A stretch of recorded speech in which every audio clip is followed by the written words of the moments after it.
Hello दोस्तों, book for you में आपका फिर से स्वागत है। चलिए आगे बढ़ते हैं। अब तो बिहान को अंदर से ऐसा महसूस हो रहा था जैसे किसी ऊंची पहाड़ी से कूदकर अपनी जान दे दे। लेकिन अब वह ऐसा भी नहीं कर सकता था क्योंकि अब तो उसे यह राज जाने बिना मरना भी नहीं था। पूरा दिन उसने कोई काम नहीं किया और जल्दी ही घर भी आ गया। घर वाले उसकी इस हालत को देखकर बहुत ही परेशान थे, लेकिन वे लोग कर भी क्या सकते थे। बिहान से बहुत बार पूछने पर भी उसने बस यही कहा, कृपया आप लोग मुझे मेरे हाल पर छोड़ दें। समय आने पर मैं सब कुछ बताऊंगा।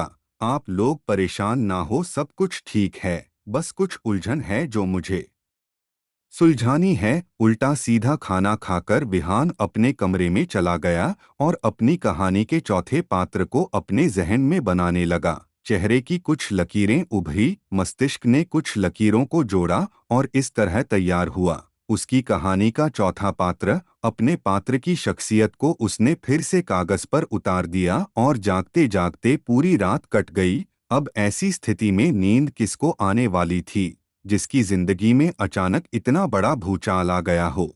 उसको नींद और चैन अब कहाँ।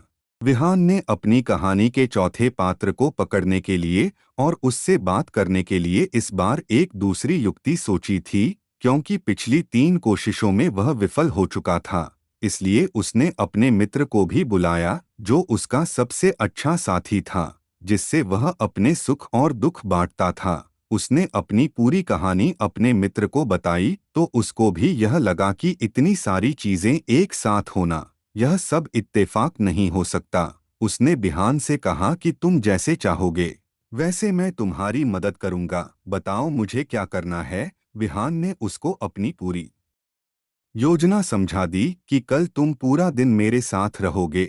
अगर वह कल ना दिखाई दिया तो जब तक वह नहीं दिखाई देगा तुम अपने सारे कामकाज छोड़कर मेरे साथ रहोगे। और जैसे ही वह मुझे दिखाई देगा मैं जोर से चिल्ला दूंगा। मैं एक तरफ से उसे पकड़ने की कोशिश करूंगा और तुम दूसरी तरफ से कोशिश करना। हमें किसी भी तरह उसको पकड़ना है, उससे बात करनी है। बस हमें यह ध्यान रखना है कि वह फिर से किसी भीड़ में गुम ना हो जाए। विहान ने अपने दोस्त के साथ मिलकर सारी तैयारियां कर ली थीं और इस बार उसे पक्का विश्वास था कि वह उस आदमी को पकड़ने में जरूर कामयाब होगा। दिन भर उसकी नजरें इधर उधर अपनी कहानी के चौथे पात्र को खोजती रहीं। शाम होते होते उसे कोई भी सफलता नहीं मिली, लेकिन विहान निराश नहीं हुआ था। उसे विश्वास था वह चौथा इंसान आज नहीं तो कल उसके सामने आएगा जरूर। और इसी उम्मीद में 5 दिन गुजर गए। उसका दोस्त भी अब परेशान हो गया था, लेकिन फिर भी अपनी दोस्ती की खातिर उसने विहान का साथ नहीं छोड़ा। छठे दिन भी विहान की योजना सफल होने वाली नहीं थी, क्योंकि इस बार उसी कहानी का पात्र उसके सामने नहीं आया, बल्कि विहान के फोन पर एक अनजान नंबर से फोन आया।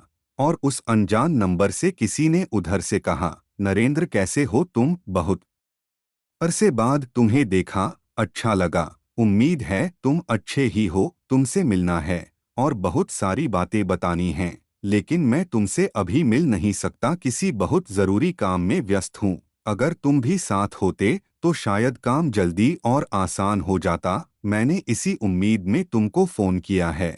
अगर तुम चाहो तो मेरा साथ निभाकर उस काम को जल्दी करवा सकते हो, कोई जबरदस्ती नहीं है। पर एक बार सोच कर देखना, तुम्हारी मर्जी होगी तभी आना, मेरे कहने से नहीं।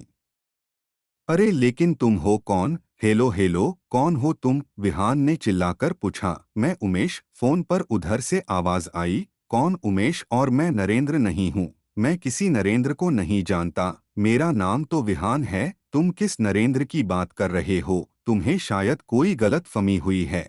विहान बहुत ही परेशानी में लग रहा था। उसने कहा, अच्छा ठीक है, तुम जो भी हो कोई बात नहीं, लेकिन मैं तुमसे आमने सामने मिलना चाहता हूँ। नहीं भाई, मैंने कहा ना कि मुझे अभी बहुत ज़रूरी काम है। वह काम होने के बाद ही मैं तुमसे मिलूंगा। पर अगर तुम उस काम में मेरा साथ देने का वादा करते हो तो मुझसे मिलने का अवसर जल्दी ही मिलेगा।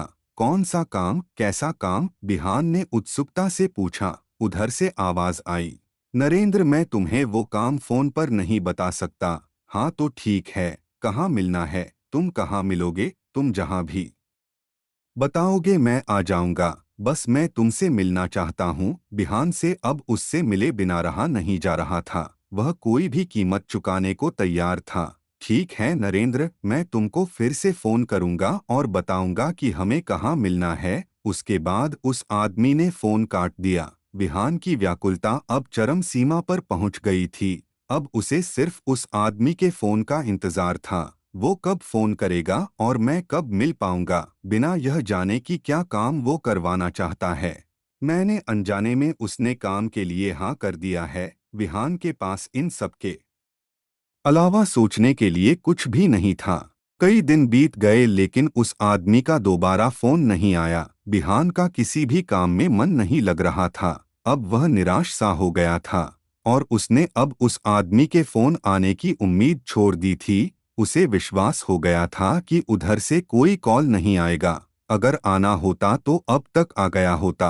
विहान के पास अब सिर्फ और सिर्फ एक रास्ता ही बचा था और वह था उसकी कहानी का पांचवा पात्र। उसने ये भी सोचा कि पता नहीं यह वही इंसान था जिसको वह समझ रहा था, या किसी से अनजाने में फोन लग गया था और बाद में उसे पता चल गया हो कि उसने तो गलत जगह फोन कर दिया था और इसीलिए उसके बाद दोबारा कॉल ना आया हो। लेकिन एक सोचने वाली बात यह भी थी कि अब तक 15-16 दिन हो गए थे, लेकिन उसकी कहानी का चौथा पात्र अभी भी उसको दिखाई नहीं दिया था। विहान अपनी आखिरी उम्मीद अपनी कहानी के पांचवें और आखिरी पात्र के बारे में सोचने लगा। उसके दिमाग में अपने चारों पात्रों का चेहरा, उनकी शख्सियत, उनका डील डॉल सब कुछ बिल्कुल स्पष्ट था। ऐसा लग रहा था वो चारों चेहरे उसके दिमाग में बिल्कुल छप से गए हों। एक बार फिर से अंतिम बार बिहान आंखें बंद करके बैठ गया।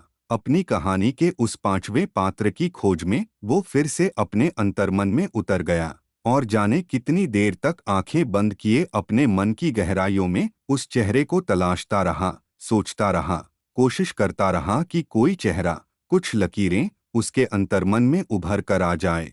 लेकिन कई घंटों के प्रयास के बाद भी इस बार कोई भी चेहरा उसके ज़हन में बैठ ही नहीं रहा था। उसे वो चेहरा नहीं मिल पा रहा था। उसका अंतर्मन जैसे कोई जवाब देने को तैयार ही नहीं था। दिमाग पर जोर देते देते विहान का सिर तपने लगा था, लेकिन उसे कोई सफलता नहीं मिली। दोस्तों, इस भाग में बस इतना ही। मिलते हैं अगले भाग में। अगर ये कहानी आपको अच्छी लगी हो तो कृपया वीडियो को लाइक करें और चैनल को सब्सक्राइब करें। धन्यवाद।